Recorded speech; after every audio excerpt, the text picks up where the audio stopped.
सो hey guys, स्वागत आपका एक बार फिर से आप ही के यूट्यूब चैनल में। और आज की इस वीडियो में बात करेंगे भी उज्जीवन स्मॉल फाइनेंस बैंक को लेकर।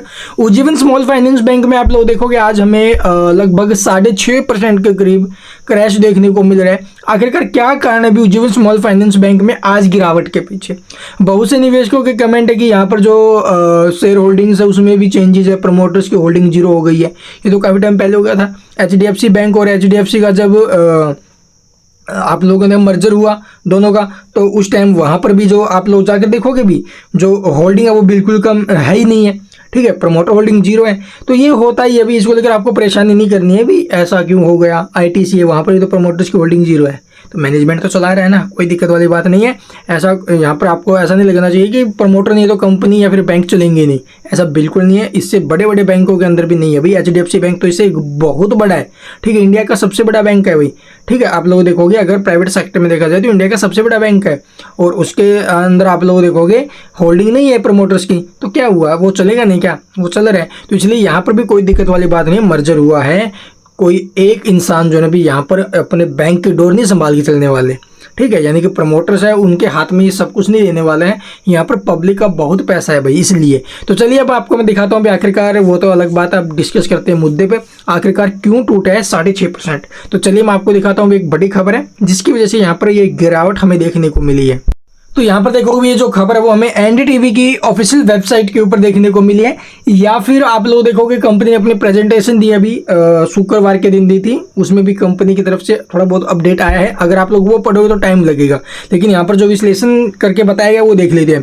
उज्जीवन स्मॉल फाइनेंस बैंक ने जो अभी स्ट्रेस थी, तनाव बढ़ने के कारण आप लोग वित्त वर्ष 2025 के लिए अपने अनुमान को कम किया है। ये सबसे बड़ा कारण है। यानी जो इसकी लोन बुक है, क्रेडिट वगैरह है, कुछ भी लगा लीजिए, वहाँ पर अगर हमें जो भी इनके लक्ष्य थे, जो भी इनकी उम्मीद थी, उससे अगर कम होगा स्ट्रेस बढ़ने के कारण, तो आप लोग देखोगे वह अनुमान जो एस्टिमेटेड है वो अगर कम होगा तो जाहिर सी बात है गिरावट आएगी स्टॉक में। तो ये वो कारण है भाई। यहाँ पर देखोगे वित्त वर्ष 2025 के लिए ऋण वृद्धि की उम्मीदों को 500 बेसिस पॉइंटों के जो पॉइंट्स है घटाकर 20% कर दिया गया है भाई। 500 पॉइंट्स जो बेसिस पॉइंट है वो घटा दिए गए हैं। ठीक है, 20% तक जो ना भी नीचे कर दिए गए हैं। ये एक बड़ा कारण है इस स्टॉक में गिरावट के पीछे। और ये जो खबरें हैं वो आप लोग देखोगे भी 23 तारीख के दिन हमें देखने को मिली थी। ये जो खबर आई है, ये Ujjivan small finance bank limited ने वित्त वर्ष 2025 के लिए ऋण वृद्धि के जो है, यानी कि जो आप लोग देखोगे लोन वृद्धि है, लोन के अंदर अगर आप लोग लोन ग्रोथ जो है उसको आप लोग देखोगे इसने जो है भी कम किया है, और जिसकी वजह से स्टॉक में दबाव है भाई। शुक्रवार को बैंक द्वारा प्रस्तुत विश्लेषक प्रस्तुति के अनुसार ऋणदाता को उम्मीद है कि आप लोग 31 मार्च 2025 तक पुस्तिका में जो ऋण यानी कि जो लोन बुक है उसमें साल दर साल 20% की जो वृद्धि है वो होगी। इससे पहले इससे ज़्यादा थी भी, अब 20% कर दिया गया, उसे घटाकर 25% थी ना पहले, वो 20% कर दिया गया। तो 25% से 20% होगा, जो एस्टिमेट है वो बैंक ही ऐसा लगा रहे हैं, तो भी जाहिर सी बात है स्टॉक के ऊपर या फिर आप लोग देखोगे यहाँ पर असर तो आएगा भाई। तो ये कारण रहा है भाई।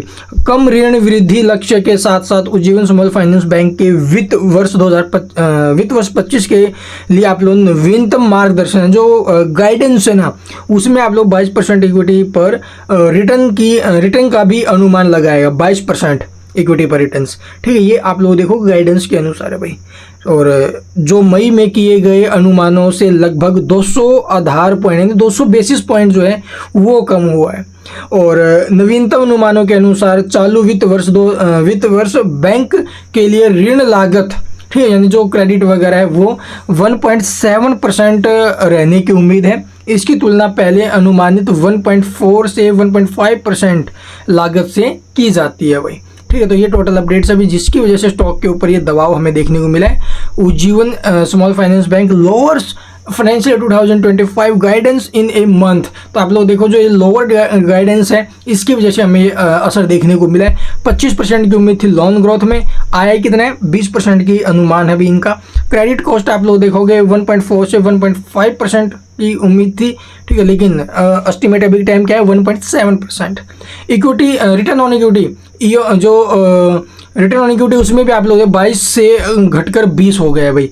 तो ये कारण रहे हैं इस स्टॉक में आज की गिरावट के पीछे, यानी कि जो अनुमान थे उससे फिसले हैं, यानी कि कहीं ना कहीं आप लोग जो मैनेजमेंट है उसको भी यहाँ पर कहीं ना कहीं कुछ कमी आती हुई नजर आई, इसलिए आप लोगों को इन्होंने ये किया है भाई। तो और बाकी आप लोग वीडियो को पॉज करके डिटेल में पढ़ लेना भाई ये चीज़ें, ठीक है। तो इसकी वजह से स्टॉक में जो गिरावट आई है वो आपका जो डाउट है वो क्लियर हुआ होगा। इसके अलावा आप लोग देखो भी अगर कुछ पूछना है कमेंट में पूछ सकते हो। चलिए पर चार्ट और देख लेते हैं इसका, वहाँ पर क्या कुछ आगे के लिए बन सकता है माहौल। तो यहाँ पर देखो भी उज्जीवन स्मॉल फाइनेंस बैंक में काफ़ी बड़ी गिरावट हमें देखने को मिली है। गैप डाउन ओपन हुआ स्टॉक, और वैसे भी स्टॉक में एक डाउन ट्रेंड हमें दिखाई दे रहा है भाई।